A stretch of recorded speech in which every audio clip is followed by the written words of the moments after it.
Welcome to Fresh Air at 5, episode 229. Back from 2 weeks vacation and then back to school. This is a 2-weeker as I have returned from vacation and then I started sockeye fishing the week that I started recording this.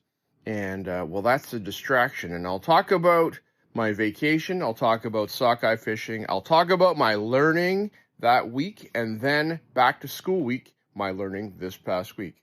Without further ado, episode 229, Fresh Air at 5. Thanks for being here. This is Robin Wilson, host of The Education Connection, a proud member of the Education Podcast Network. Each show on the network is independently owned, and the views expressed may not represent those of other podcasts. For the best education podcast, visit edupodcastnetwork.com.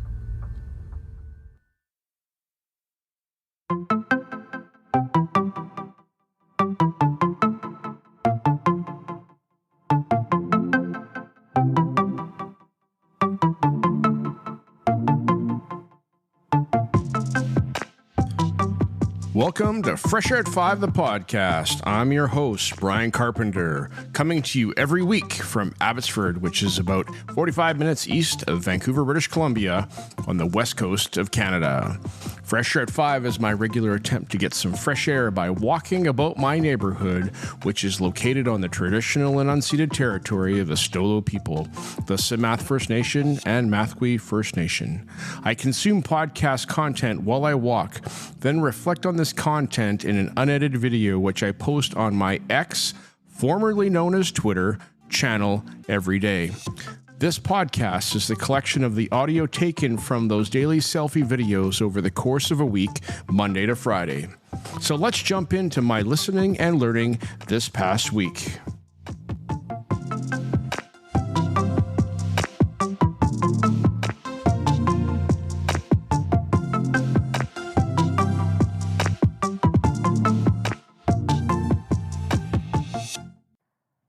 Hey, PLN, it's Monday, August 25, 2025, and I'm out for Fresh Air at 5 this morning at 4:30 a.m., up and at it. I can see the stars this morning, and it's a beautiful, warm summer morning. All right, so it's been a while since I've been here. As we went on our kayaking trip, you heard in the last episode, we were headed up to the north end of Vancouver Island for a paddle with our friends, and we had a fantastic time.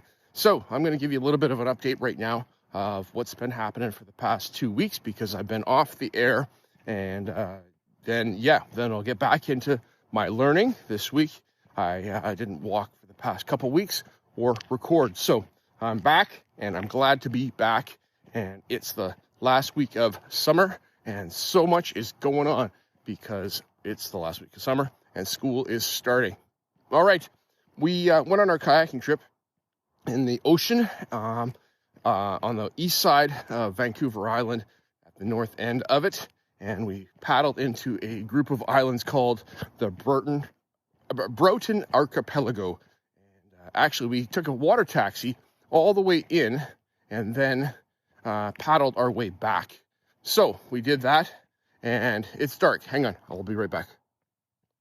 So we took the water taxi, a boat that carried our 4 tandem kayaks with all of our gear, all the way to the easternmost point of our trip, and then we were working our way back from there. We spent 6 days on the ocean and had some beautiful scenery to see. I'm working on a big video, so I'll post a link to that at some point in my YouTube channel. So that you guys can see that. It's not going to be on the Fresh Air at 5 YouTube channel, but my own personal YouTube channel.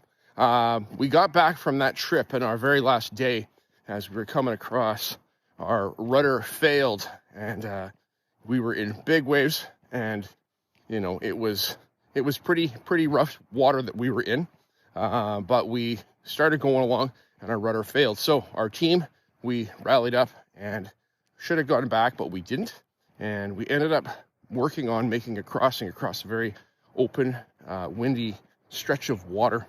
Before that, I'll tell you, we saw humpback whales. We saw sea lions. We saw lots of sea life in the ocean, starfish, jellyfish, all manner of things like that. Seabirds, seals, crab. We had a crab trap with us, and we caught some crab. And yeah, I'll be right back. One more thing for August 25, 2025. Okay, yes, we saw crabs. We caught crabs in the crab trap that we packed along with us, and that was fantastic. The first time in 3 years that we've caught crabs in our crab trap, so that was pretty good. Ate those up. Caught a salmon on my fly rod with a big flashy fly in the ocean, and that was pretty fantastic. Hadn't done that before, so that was a first as well. As we were making our way across the last stretch of water, I said it was pretty rough water, and the waves were pretty high, and we got ourselves caught in a situation where we had broken equipment on our kayak that didn't allow us to travel very well. So we were being towed by our friends, and we had a rope between two kayaks, and in bouncy water, that's not the best. And well, it didn't turn out the best, because my wife and I, our tandem kayak, we flipped over in the water in the ocean, and had to right ourselves, and with our friends' help and a lot of encouragement, we got back in our kayaks, and our friends rafted up with us, meaning we had 3 kayaks that were together, side by side, and we made it to shore. I was on my way to being hypothermic after being in the water for so long. My wife was doing well, I was not, but we got there and radioed for the Coast Guard and ended up being able to be rescued by the Coast Guard, thankfully, for the emergency services that are available when you're out on the ocean. And we got back to Telegraph Cove.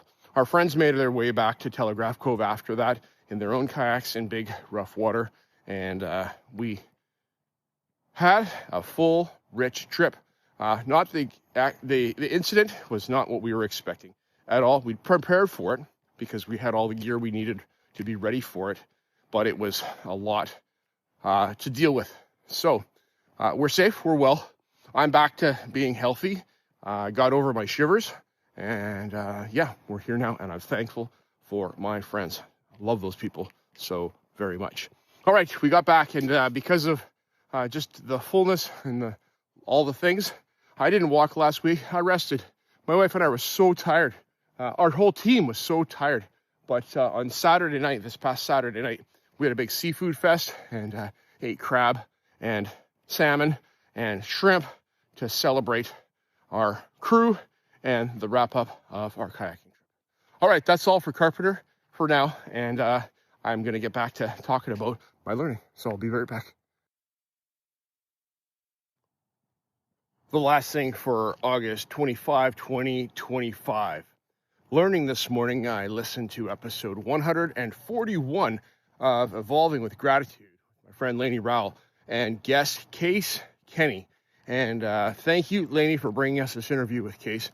It was encouraging and inspiring to hear someone talk about love and relationships and being yourself and being your quirky self, and how that brings the best of us out for independence and success in our lives. Because we all have so much to offer, and if we think, wow, that's kind of odd, and what are people going to like about that? It's not about all the people liking it. It's about a few people liking it and making a difference in a few people's lives. Being yourself, being who you are, so that people can see you for who you are is so very important. I do bring myself, my quirky self, everywhere I go. I didn't realize why I do that. And it's cool to hear Case talk about independence and about dependence on another to enhance yourself. Not that you're having a relationship so that you can be a better person, but that you can grow each other and be better together. All right. Thanks, Lainey. Appreciate it. Take a listen to this episode for yourself because it is encouraging. And Case has a book that just came out called The Opposite of Settling. And, in life we settle down. No, this is about settling up and being the best you can be in all the spaces that you are. All right, that's awesome. Thank you so much, Lainey. Okay, an update about last week also. My daughter, she returned from summer camp and was getting some rest and getting ready to go to Australia. And on Friday afternoon, she flew from Vancouver to Sydney to get on a train to go to a Bible college in Australia. So she's down there now and living 17 hours ahead of where we are here in my space. And I miss my daughter already, but I'm so excited and proud of her for taking this big step to go out and be independent and to do some learning on her own. And I look forward to seeing her sometime, probably after Christmas. All right, happy day, happy Monday. And sockeye fishing, I might have said that. Sockeye fishing is going on here, so we had an opening. So I'm going fishing later today. We went fishing all day yesterday, caught lots of fish. It was fantastic. And yes. All right, talk to you soon. Goodbye.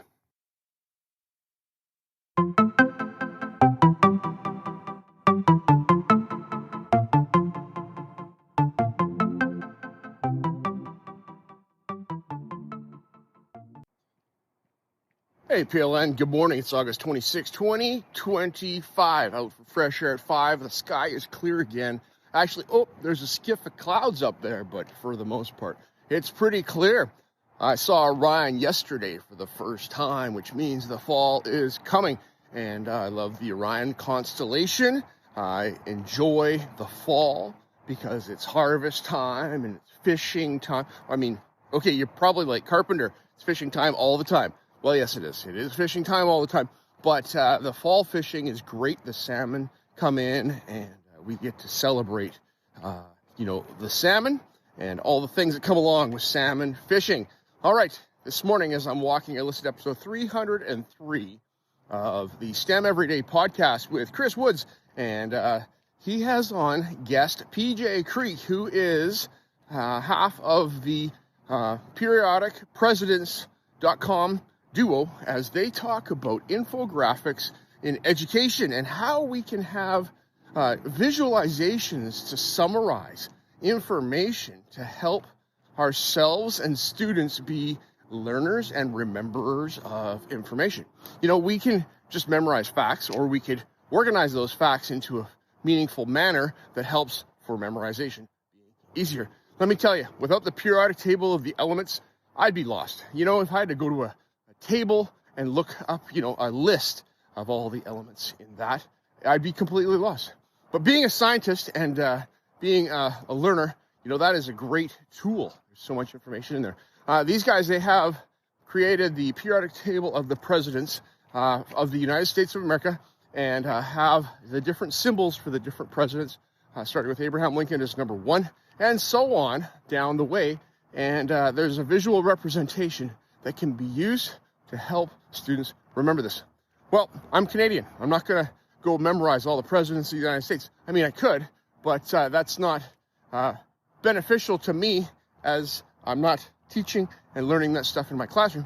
But it's a means of learning that students can get into using infographics, having even them create their own infographics. I really like the idea of using graph paper and grid paper for them with pencils and erasers and colored markers and things like that to physically make infographics. Got some ideas coming. All right, thanks guys, appreciate it. Have a fabulous day. One more thing for August 26, 2025. 26. Yeah, no, it's 2025. It's only 25. It's the 26th day of August, and here we are again. All right, I just listened to episode 269 of the Inspired Teacher podcast with Mike Brilla. And earlier this summer, it was a privilege, I think that was July 7th, and then to hear our conversation on the air. I am the third educator that he has interviewed. We've got Chris Nessie, we've got Jake Miller, and myself so far as interviews on his podcast. Yes, he's got a lot of podcasts, and this one today that I listened to is a very short 6-minute, so take a listen for yourself to hear what he has to say about it's about the small things. And it is about the small things. It's about the little details that we face in our days that allow for progress to happen. I do a lot of things. I fish, for example, and I'm going to talk about fishing and how it's the small things of fishing that can turn not catching a fish to catching a fish. We have our different lures and our different attractor setups that can be of use. And as you know, a fish sees something, if they come at it and they look at it, but you forget the small thing of putting a hook in the mix of that, they're going to bite it and you'll feel it, but then you're not going to catch them because there's no tool that is there to hook the fish that connects it to the line, which is a very small thing, a very powerful thing, and allows us to get that fish from where it was to the side of our boat or on the beach or into the net. And then, you know, we can see that fish, catch and release it, or, you know, harvest it and be able to take it home and then do all the small things for processing that fish. If you do it wrong in processing your fish, then you got bad fish. And so it's the little tiny things. Mike, fantastic. You know, like we talked about in our episode, it's about consistency. You know, it's a consistency in the little things that allow for change and for advancement. Appreciate Mike. People, take a listen to Mike. Okay, bye. The last thing for August 26, 2025. I listened to Why Edify, episode 68 with my friend Jeremy Jorgensen. And Jeremy, thanks for tossing my bumper from the EPN at the front of your episode. It was great to hear from you. And you know what? I heard your bumper on Mike Brilla's The Inspired Teacher, episode 269, that I just listened to as well. So this is a lot of, hey, reminding me of the people and the connections in my network. All right, Jeremy, in episode 68 of Why Edify, you talk about hooked on learning, 3 creator tricks that you can use in your classroom. You talk about how creators, content creators on YouTube, get our attention, hold our attention, and have us watch that short nugget of stuff that they put out. Whatever it may be, we could have things such as a bold title, something that is more than just lesson 3 fractions. I like your pizza math and how it tastes good for talking about fractions and encouraging students to like them. You also had talked in the second one part about cold opens and not, you know, giving a whole bunch of purpose and background to what we're going to learn today, but start with a question of curiosity. Start with a demonstration of something that they're going to see later, but gets their attention. As a science teacher, I would start with, you know, a demo at the beginning of my lessons. I learned that from my sponsor teacher, Sherry Smith, and she would often, almost every day at the beginning of class, have a demo that's related to the content of Chemistry 11 and 12. The students would be like, whoa, what happened there? And then they would learn what happened. You know, and so there's the cold open, you call it. And then finally, there's the cliffhanger, you know, and how do you have the students want to come back tomorrow to keep on doing what you had just talked to them about and continue their learning?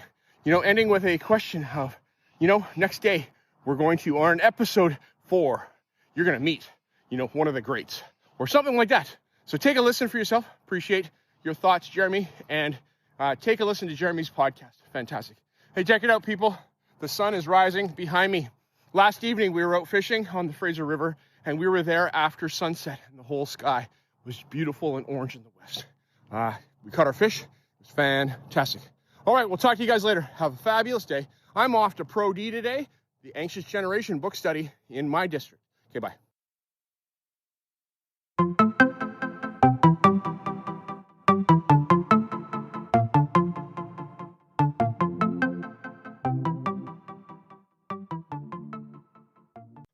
Hey, PLN, it's September 2, 2025. Today's the first day of school, and it's been a bit since you've heard from me.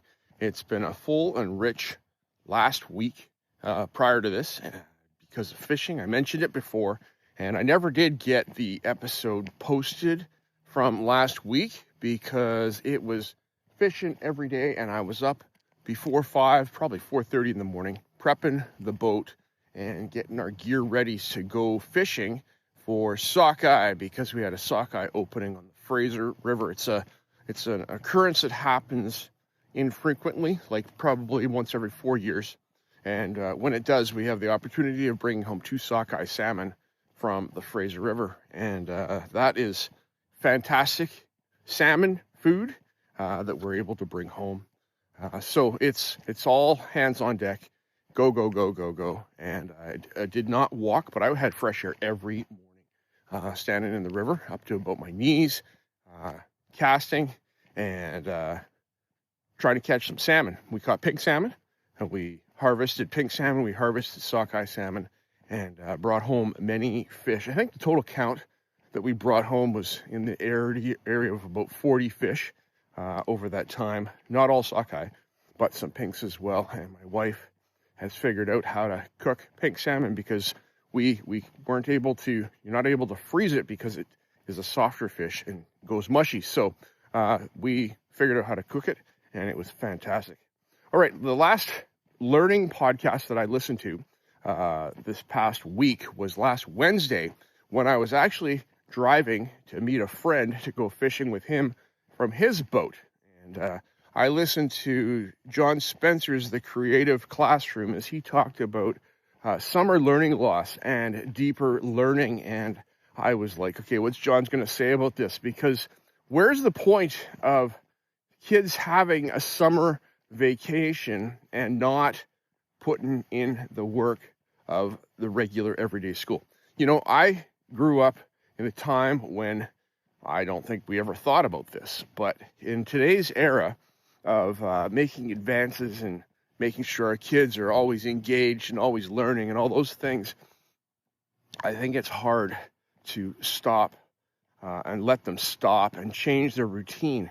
I think it's really important that kids change their routine, do something different during the summer, go on summer vacation with their family, have experiences that they can't have otherwise. This past summer, I did learning, but I also had other things that I was doing. And the transition back is going to be it's going to take a bit to get back in the saddle, but that's our work as educators. Okay, that's my thoughts on that.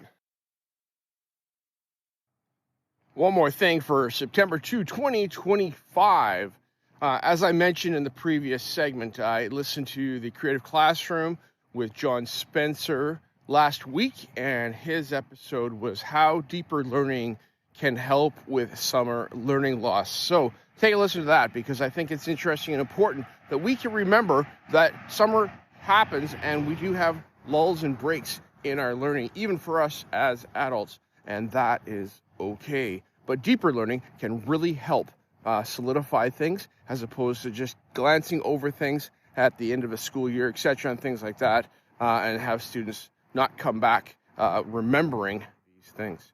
All right, I listened to episode 335 a moment ago with Monica Burns as she, on the Easy EdTech podcast, brings us the ultimate list of newsletter tips to try this school year for your classroom. She talks about how to use tools like Canva and Adobe Express to create newsletters, how to use AI to generate an outline for a newsletter, how to help you with the structure, and even some content that you could use to provide your families of your classroom a newsletter of updates and of the learning and the learning goals and things like that. I run the newsletter yearbook club at my school, and we help our school office produce our school newsletter. We've been doing this now for, I think, 6 years, and we have been doing it every month. And how we have created and I'm teaching graphic design skills to my media design students, and my grade 11s and 12s are the editors of our newsletter. So they edit it, they put it together the content. They don't make the content, but they organize the content that's provided by teachers and staff and other students into the newsletter. So great tips, Monica. Appreciate it. Thank you so very much, and hope you have a good start to your school year as you do consulting. Your Pro-D run over the summer it was likely to slow a little bit, and so I wish you well and get some rest, as we appreciate the work you do, the sharing you do, and thanks so much. Goodbye. The last thing for September 2, 2025, it's back to school and it's back to podcasting for Shanna Martin with her husband Fuzz, producing as they bring us Season 8 of Tech Tools for Teachers. Well done, Shanna, for the work you're doing over the years to share digital tools with teachers so that we can have more fun and more opportunities in our classroom. I have used some of the tools that you have talked about. It's been fantastic over the years, and glad to hear you talking today about improving your workflow with Conmigo. The title of it, I can't remember exactly, but it's about Conmigo. So if you go to your podcatcher and look for Tech Tools for Teachers episode 215. No, is it 315? I got that right. I think it's 215. You'll find Shanna Martin talking about Conmigo and how she used it for her class newsletter, for her opening letter, for her families. And now, Conmigo is Khan Academy's generative AI tool that helps with learning in their site and has opportunity for creating newsletters, for lesson hooks, for summarizing, for providing support for learning about various subjects that they support on their website. Take a look for yourself, save some time, use some tools to improve your workflow. So thank you, Shanna, for sharing. I'm going to check out Conmigo and see if I can build myself a tutorial for Chemistry 11 and 12 that I can share with my online students so that they don't have to ask me all the questions, but another avenue of support for them. I don't mind them asking me questions, but if I don't have to answer the questions because they can get the answers themselves, so much better. All right, thanks so much. Have a fabulous day and happy back to school and happy starting your 22nd year of teaching. I am in my 17th right now. Okay, bye.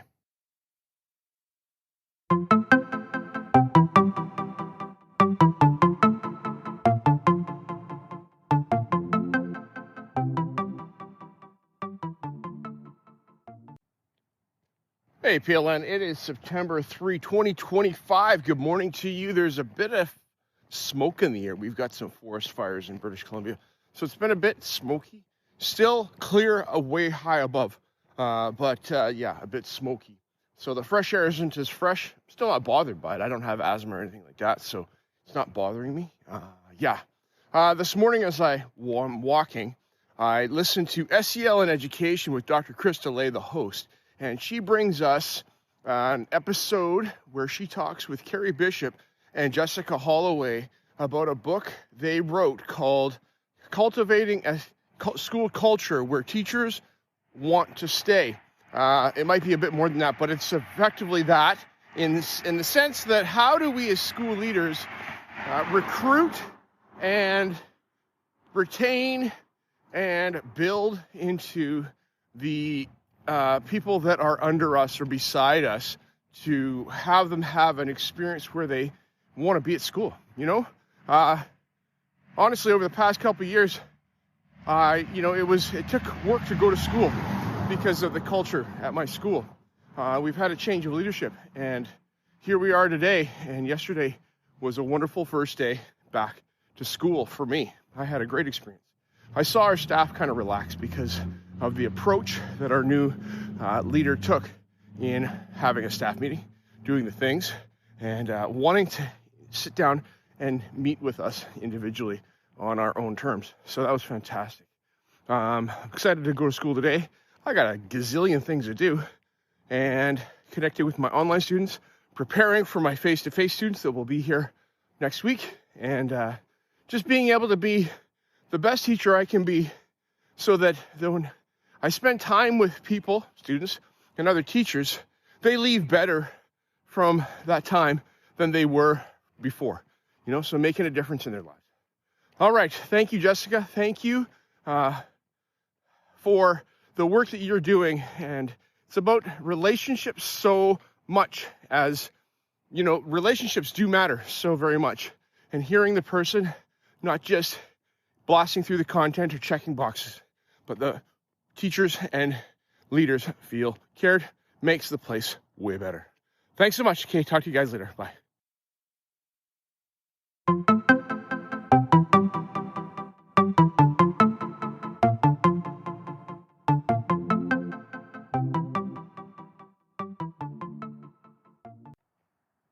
Hey, PLN, it's September 5, 2025.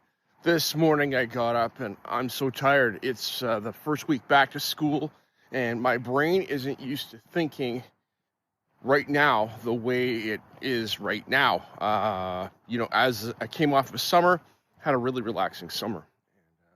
I'm back at it. Okay, this could relate to John Spencer's idea of summer learning loss and my efficiency loss as a teacher. And, I have a deep understanding of my job and what I need to do and being a leader in my school. And, but you know what? It's the transition is hard. So, it takes a bit to get back to it. But that's okay, because we are back at it and we're making a difference already and connecting with colleagues and building relationships. I haven't seen students face to face yet, except for a few online students that have come in to ask questions and engage them through messages at this point. But our in-building program starts on Tuesday, so I'm excited about that and get to work with our grade 6 to 7s and start teaching them digital literacy skills that they don't have and getting them settled in their online learning space so that they can be effective students. We've got 9s and 10s also that day, so it's going to be great. This morning I listened to the Creative Classroom with John Spencer, and I mentioned John Spencer already because I talked about a previous episode in this episode of Fresh Air at 5.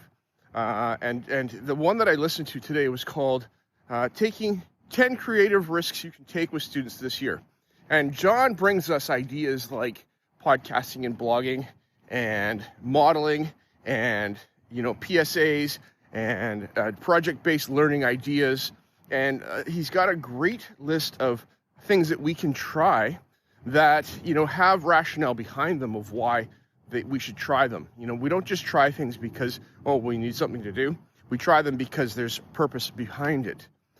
Something that I've been mulling over and I haven't executed yet, but I'm going to try it, is Dot Day, Peter Reynolds' book, The Dot.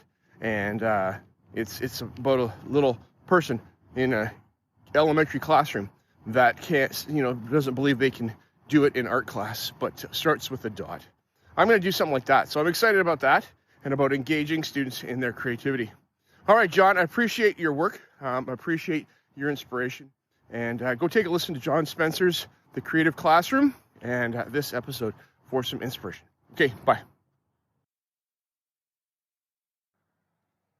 One more thing for September 5, 2025. Rich Because, that's the title of the summer bonus episode of Teach Happier with Suzanne Daly. She brings us an episode. She talks about being rich in our lives. And I knew she wasn't going to be talking about money. She's talking about why are we rich and how, can we express that? We can express our richness by showing people all of our stuff. But is that really rich? Or is that just the stuff and the money? Likely not. Is it about our relationships? Is it about the connections that we have? As educators, we are rich because we make a difference in students' lives and see them grow in front of us. And then at the end of the year, they leave better people and stronger people than they were when they first started in September. That is richness. That is so rich. I am rich because I have a group of friends around me. I call them our crew. We went kayaking this summer, and they are my friends. And we spend time together doing activities. But I'm not rich because of the activities that we do, but because of my relationship that I have with these people, my wife included, and 3 other couples. That's fantastic riches. And as you recall, recently in Fresh Air at 5, I talked about an experience as we were kayaking that brought us even closer and our friendship even richer. All right, Suzanne, I appreciate you. Thank you for challenging us to think about our richness and what we've got. If we haven't got money, we've got a whole lot of richness. We sure do. Absolutely. And I'm rich because I have things in my life like a cup of coffee that I get to drink in a few minutes. I have canned sockeye salmon that I prepared from catching a sockeye salmon in the Fraser River and processing it so that I could eat it later. That's richness. That is an opportunity to reflect and know that there's more to it than just walking down the road. Thanks so much. Appreciate it. Have a fabulous day. Bye. The last thing for September 5, 2025, and this episode of Fresh Air at 5, I listened to Mike Brilla on the Inspired Teacher podcast. He gives us a quick podcast about stop seeking comfort. And he talks about how comfort can be the robber of advancement and innovation. And as we sit and we are comfortable, do we do anything?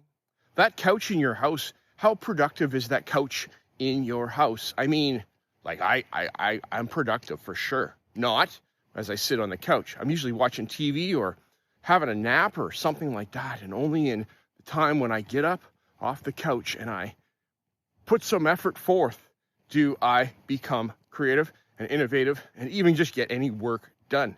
Mike, you talk about, these philosophers, and that's fantastic. But in my own life, I see that without putting effort forth, there is no reward. I challenged my students a bit, a few years ago about, the things of value that we have in our life.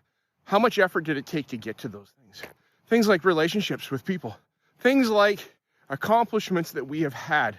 That gold medal at an event for gymnastics didn't just come from going to that one gymnastics event and being as good as you are. It takes a lot of work. It takes a lot of effort.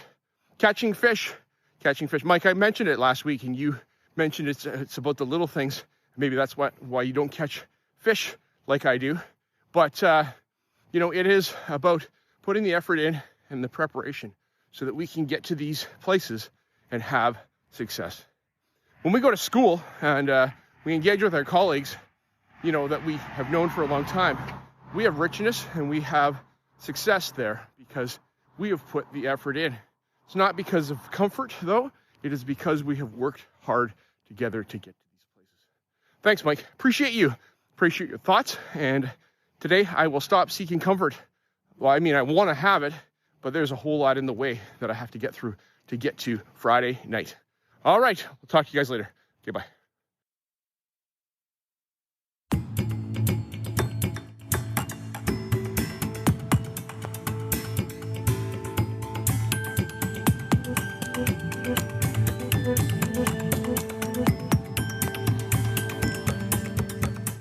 I appreciate you giving me a listen as I've created this podcast experience for you. It's like a unique Blinkist or Coles Notes version of the content I take in, like a highlight reel, so that you can hopefully find some other interesting podcasts you may not have considered before. I've recorded the specific episode podcast titles and episode numbers in the show notes, which are only a click or swipe away for your learning convenience. I've also started to put together a Spotify playlist of each of the episodes so that you can also take a listen to those specifically, and the link to that playlist is in the show notes. Please subscribe so you don't miss any of my upcoming episodes. And if you enjoy this podcast and its format, share it with someone else. You can also follow me on X, formerly known as Twitter, at Brian Carr, BRYONCAR, or at Fresh Air at 5.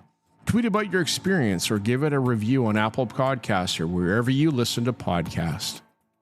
Fresh Air at 5 can be found on the Educational Podcast Network. Podcasts for educators, podcasts by educators.